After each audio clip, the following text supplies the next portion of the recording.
We've got the BYD Shark 6 with the M2 Overland tray system on the back of it. This has been quite a challenge to install on the back of the Shark because of the technology that's packed into the back of these things. Our engineering team have done a pretty bloody good job of it though. Start here with the fully concealed fuel entry point.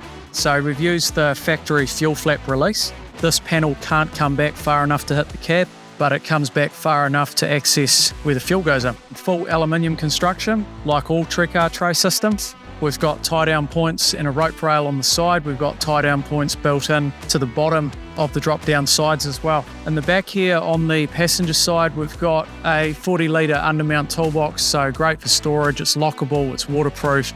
Moving around the back, like most new utes that are out on the market at the moment, they need their blind spot monitors and they need their reverse sensors relocated so you don't get any faults on the dash and you're retaining the safety functions that the vehicle comes out with. We've also got the reverse camera that's relocated down here as well. As with all of our tray systems, we've got our own quick release hinges. So this is for the tailgate and the side. They're injection molded and they make taking on and off the sides and the tailgate really quick compared to the traditional gudgeon pin setup. Moving around to the driver's side, this is what took quite a while to get sorted just because of the amount of power that you've got on the back end of these things. The new technology that we're now starting to see come through in EV and hybrid utes. So on the back here, got the same undermount storage toolbox that we did on the other side, but what our team have done is they've relocated the 6 kilowatts of power that's available in the back end of the BYD Shark. So this is a lockable and secure undermount toolbox with the power accessible there. Great for tradies that want to be charging tools on the go,